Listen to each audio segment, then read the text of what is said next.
This is it, the big one. I am filming my bookshelf tour. This feels very much like a rite of passage for BookTube. I'll probably do an updated one every once in a while, but I wanted to get this first one done because I think I'm going to make some changes to the bookshelf soon. Mainly getting rid of some stuff. I am not... I'm not big into the whole you can't be a booktuber unless you have a whole bunch of books. I like to mix things out a lot. That's not necessarily true. I love having a nice big book collection, but I want the book collection to mean something special to me. So soon I am going to be getting rid of some stuff. I'm going to be rearranging some stuff, so I'll do an updated one later. But for now, there's this one. I'll give you a bit of a rundown on the situation here. For the last probably 8 years of my life, I've been moving around a whole lot. And one thing that's awful about moving, especially with me, I was moving basically once a year. The bad thing with moving is lugging around books. They take up space. They're so heavy. And then you have to bring bookshelves with you too. So I haven't really been bringing that many books around with me. I would usually keep the books I hadn't read yet, have maybe 10 or 20 books at a time, and then whenever I moved, I would always do a big purge. One point when I moved, I left a whole bunch of books outside, like not just ones I wanted to get rid of, but also the ones I wanted to bring with me. I left them on the sidewalk and people took them. So I lost a whole lot of books in that incident. But also, there's a huge collection of books in my parents' basement right now that belong to me. And I think I'm visiting them next weekend. I think I'm going to bring some, if not all, of those books back, just so the whole collection is in one place again. And I think most of the books that are in that collection I'm going to get rid of, but I'd like to have them all in one place and go through them to make those decisions. So yeah, that's the bookshelf situation. So pretty much everything on the bookshelf is stuff I've acquired in the last 2 years, basically.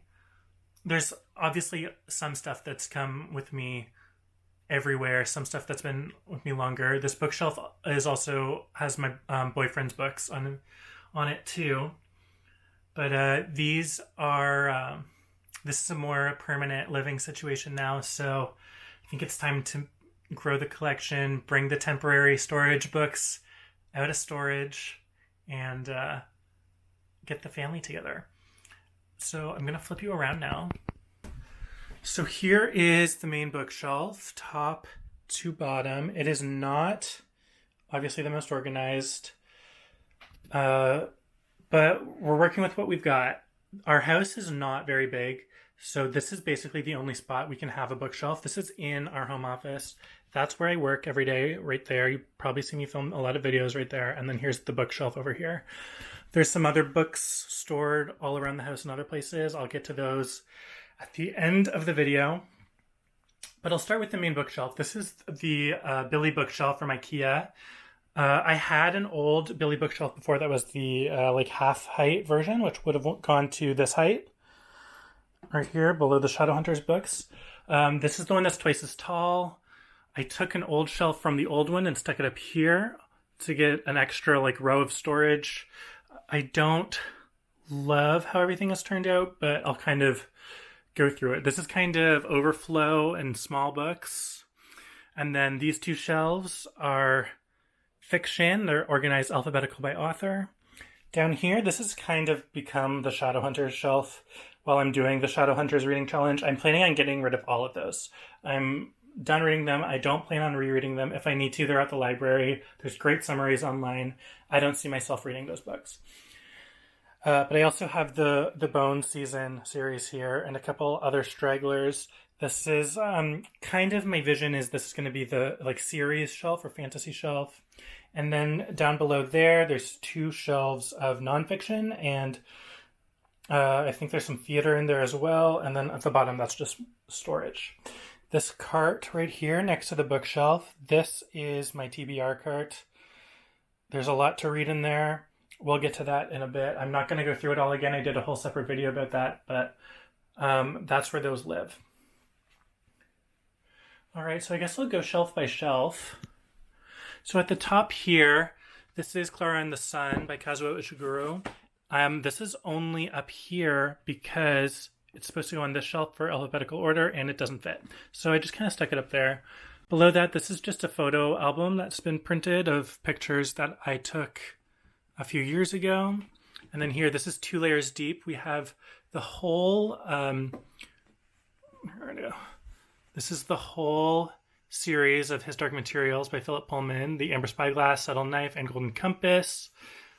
That was them in reverse order, but you know the picture. Stephen King, The Shining, Dune, and The Girl with the Dragon Tattoo back there. All right. I have this pothos plant. I got this probably a year ago, maybe a year and a half ago. It has grown so much. When I got it, it was maybe this high. And now it's going down like that. I'm going to have to organize these. Oh, that's stuck to that. Okay. I'm going to organize these, maybe get these going up along the wall somehow. I'll figure that out later. But in behind that, we can start the bookshelf tour. My kind of general rule for this bookshelf is it doesn't go on the bookshelf until it's been read. It doesn't need to be read by me, but if me or my boyfriend has read the book, it goes there. There's a couple exceptions, and I'm going to pull those out. I'm going to pull those out when we get to them. But yeah. So, at the beginning we have Things Fall Apart by Chinua Achebe. I haven't read this, but my boyfriend has. Same thing with The Mothers by Britt Bennett. I'm excited to read this one, but my boyfriend read it. I didn't. Lie With Me by Philip Besson, which I loved. Queenie by Candice Carty-Williams. Pure Nessie by Susanna Clark. I loved that one. Ready Player One by Ernest Cline. I did not like this one. I'm trying to get rid of it right now. Rachel Cusk, the Outline trilogy, the first 2, Outline and Transit. I haven't read the third one yet, so it's not here. Also Second Place by Rachel Cusk. Exciting Times by Nisha Dolan. Loved that book. Archive of Alternate Endings. I also loved that one. This Is How You Lose the Time War, which was an interesting sci-fi queer story. Death of Vivek Oji by Akwake Emezi. Great book. I'm so excited to see more books by them. So these 2 books I haven't read, Here I Am by Jonathan Safran Foer and Infinite Jest by David Foster Wallace. They just kind of matched the color scheme at the time when I was first organizing this bookshelf. A lot of these blue books weren't on this shelf yet, so I just kind of stuck those in because they matched the color scheme and they were too big to really fit in the TBR cart, but I haven't read either of those. I'm not sure if I'm going to, so they might be gone soon.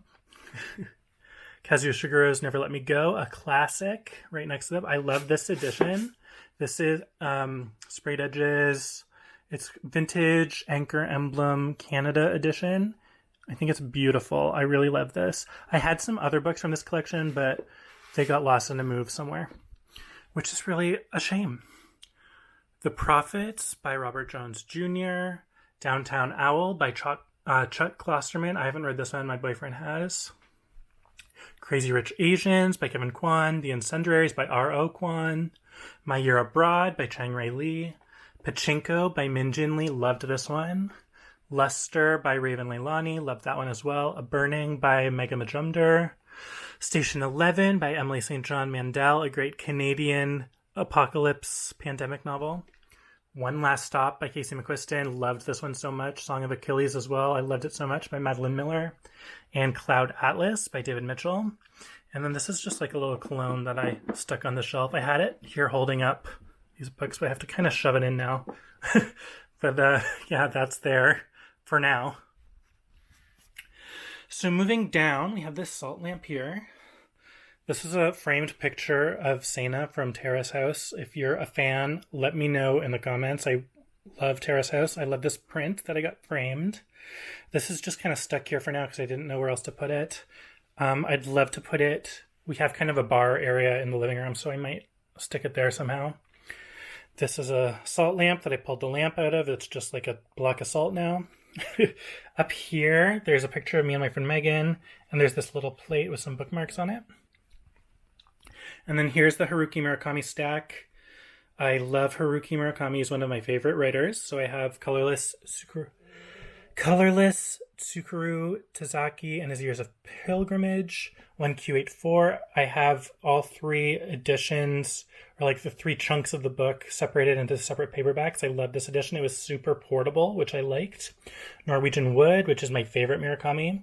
And then these two, Kafka on the Shore and Wind Up Bird Chronicle, I haven't read yet. But I'm going to, I promise. I know they're like his two classics, which is why I kept them on the shelf, because they're like some of the most well-known Murakami. I have a couple other Murakamis in my TBR cart as well, but I'll get to those later. Or not at all. That's a different video. Anyway, then we have Convenience Store Woman by Saya Kamarada, A Tale for the Time Being by Ruth Ozeki, Such a Fun Age by Kylie Reed, School of Velocity by Eric Beck Rubin. This one was okay. I didn't really love it, so I'm probably going to get rid of that. I lugged this around through so many houses and never read it, and then finally read it like a year ago, and it was a disappointment, so it wasn't worth the time. Let's Get Back to the Party by Zach Sally, Everything You Ever Wanted by Louisa Salma, Invisible Life of Addie LaRue by V.E. Schwab, a classic, We Play Ourselves by Jen Silverman, which I loved, Mr. Penumbra's 24-Hour Bookstore by Robin Sloan, Zadie Smith, N.W. This is one of my favorite books of all time. The rhythm that Zadie Smith has in telling this story is so beautiful. Filthy Animals by Brandon Taylor. I just read that. The Hate You Give, I haven't read, but I really want to. My boyfriend has read it, though, so it's on the shelf. The Chosen and the Beautiful by Ning Vo. Memorial by Brian Washington. Apartment by Teddy Wayne. And The Underground Railroad by Colson Whitehead. So really, that's all that's on for fiction. It's really not a ton, but it's what I wanted to keep at the moment. So this will grow and shrink, and I'm not sure if I want to limit myself to only ever having one bookshelf, because I also think if I pull back further, I think having a second one right next to it will also look really good, and that's kind of something I'm considering right now. Not anytime soon, but maybe eventually. We'll see. So down below, we have The Bone Season by Samantha Shannon, My Order by Samantha Shannon, Song Rising, and Mask Falling, all from the Bone Season series. I love this series so much. It's what got me back into reading, like 2 or 3 years ago. Library of Souls by Ransom Riggs. This is one of the Miss Peregrine's Home for Peculiar Children books. Darker Shade of Magic by V.E. Schwab. And then all the Shadowhunters books. The only one missing is Chain of Iron, because I am reading it right now. Also, the first one, I don't have it. I do have it. It's in storage at my parents' house, but it's not on the shelf. If we go down below to nonfiction now, I'm not as strict about the not reading it, it can't go on the shelf rule for nonfiction. Just kind of the nature of it. I like having them out for like as a reference. But I'll go through it quickly. So these are kind of some smaller books, and some poetry is in here as well. We have The Life-Changing Magic of Tidying Up, which is a great reference. A History of My Brief Body by Billy Ray Belcourt. I love this book. It's a great indigenous queer story. Milk and Honey by Rupi Kaur. A classic for millennials, of course. The Subtle Art of Not Giving a Fuck by Mark Manson. Dare to Lead by Brene Brown. This is my boyfriend's. And Useless Magic by Florence Welch, my favorite. This is a great collection of all of her lyrics and also some poetry. Moving on here, this is kind of memoirs / eventually it gets into more like business history, but it's mostly memoirs. We have Catch and Kill by Ronan Farrow, great book. Before the Parade by Rebecca Rose. This is a history of queer life in Halifax, where I live. It's a really great book as well. Gay Bar by Jeremy Alderton Lynn. I didn't love this one, so I think I'm going to get rid of it. The Anthropocene Reviewed by John Green. Buffering by Hannah Hart. I've got This Round by Mamrie Hart. I got to have our YouTuber books. Jonathan Van Ness, Over the Top. Malala's book, What Happened by Hillary Clinton, and Barack Obama's A Promised Land. Expect the Unexpected. I don't actually know what that one is. I think it's a graphic novel, if I'm not mistaken. We Have Always Been Here by Samra Habib. A House in the Sky by Amanda Lindhout and Sarah Corbett. I haven't read that one, but my boyfriend really liked it. Harry, A History by Melissa Anelli. This is the only Harry Potter book I have kept because it's mainly about the fan culture. I love this book so much. Whenever I feel sad or lonely, I read this book and I just like reminisce about the height of being a Harry Potter fan. But of course, because of J.K. Rowling, it's not really that great anymore to be a Harry Potter fan, but I can still reminisce about the good old days with that book. 50 Queers Who Changed the World. This is just a little reference book. Howard Schultz, Onward. This is about, I think, business. I don't know. I haven't read it. When my office closed, we're permanently work from home now, but when my office closed, this was in the junk pile, so I just took it. And then down here, this is more like textbooks, references. There's a bunch of my boyfriend's social work textbooks here. I don't really know much about those ones. But there's some theater here as well. Diary of Anne Frank, The Normal Heart by Larry Kramer. I also do a lot of improv theater and sketch comedy when the world is open, but haven't done that in a while. But I have some improv references here. Spring Awakening, I did that show a few years ago, so I have the script there. Overlap, this is played by my friend Celeste. It's a really great one. And then a complete William Shakespeare, some tarot cards, yeah, a bunch of social work textbooks. How to Be a Graphic Designer Without Losing Your Soul is a graphic design reference, but I use it a lot. It actually came in really handy for me when I was doing a lot of freelance work. I'm not a graphic designer, but there was a lot about kind of running your own business in here that I found really helpful. Here's some puppy books, because there might be a puppy joining the family really soon. You didn't hear it from me. And up here, there's some picture books. The Kinfolk Home, which is just beautiful pictures of interior design. A travel guide, and 2 textbooks. Dessert Person by Claire Sapitz, which I love. I've made so many recipes from this book already. I've only had it for a few months. And Half-Baked Harvest. My parents gave this to me for Christmas this year. I have not made anything out of it yet, though. I probably should. All right, so that's it. That's the main bookshelf. But there's plenty more books around here. Let me show you. So if we go right over here, past the TBR cart, there's also the TBR box right here, which this is full of all of my books to read that are part of series. So I have all of the like Shadow and Bone books. I have some other series that I want to start. These are, I think this stack here is all first books of series that I'm excited to read. I just found The Wheel of Time, the first book. I'm excited to read that. But yeah, that's all TBR. Up here, that's also I haven't read that before the coffee gets cold, but I will. I just kind of put that there because there was a spot to fill. Here, right next to my computer, I have some books. Originally, this was all like nonfiction stuff I wanted to reference quickly, but it's turned into just kind of a mishmash. So there's another Murakami that I need to read, Killing Commentatore.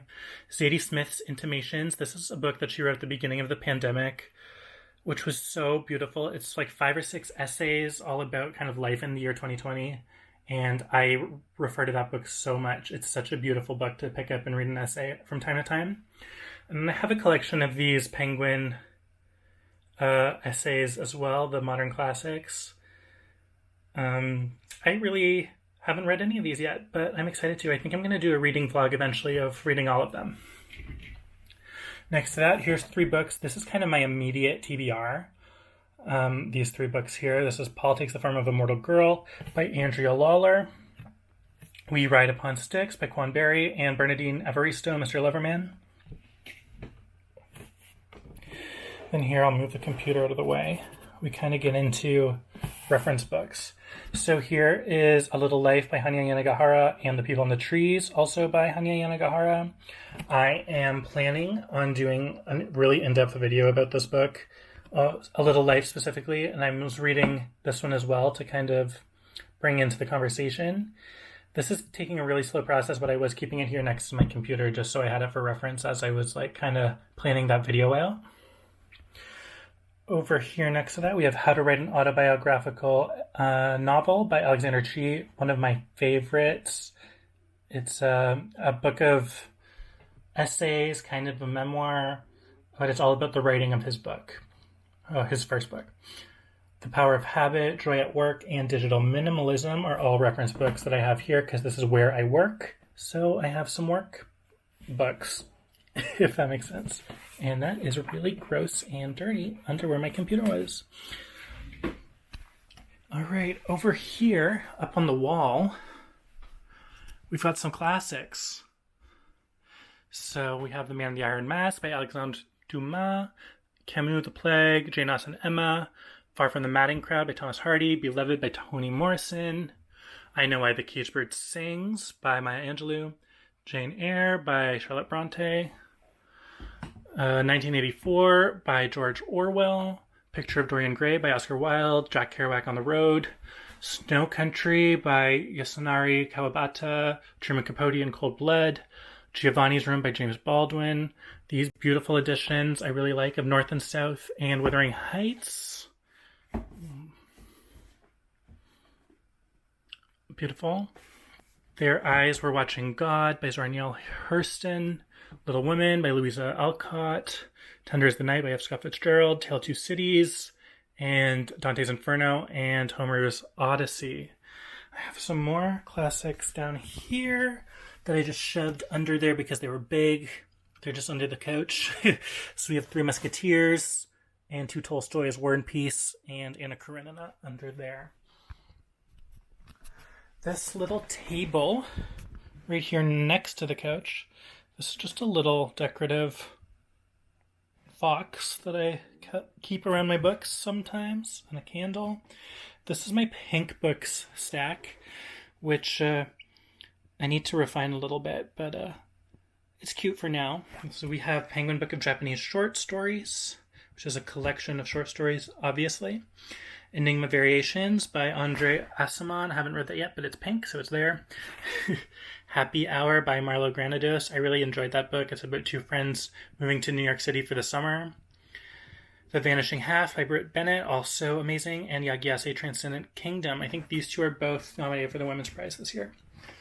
So here in the bedroom, I just have this stack of random books because this lamp was too low next to the bed, so I just needed to stack it up with something.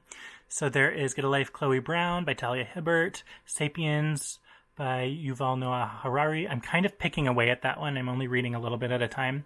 Another Murakami, what I talk about when I talk about running. Random Nova Scotia Adventure Journal. I think that's my boyfriend's. And Feel Free by Zadie Smith. So that is my book collection. I'm not sure if this was a very interesting video. Let me know if you liked it.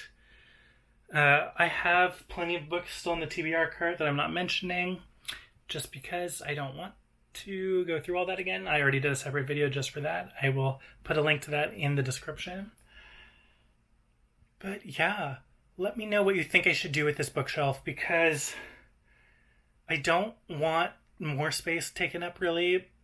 And I'm going to get rid of a lot of books. I'm unhauling this weekend, I think. But, yeah, not really sure the fate of all these books, but we'll see.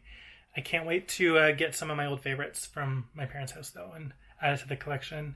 There's a lot of classics there as well, I think. So maybe I'll need a second wall shelf for more classics. We'll see. Anyway, thank you so much for watching. Don't forget to subscribe to my channel if you liked this video. I have plenty more coming. This was a bit out of the ordinary. Definitely not the best bookshelf tour, I don't think. A lot of people put a lot of really good production quality into their bookshelf tours. My next one, I promise, will be really good when I have more bookshelf space and more books. So anyway, thanks so much for watching, and I'll see you next time.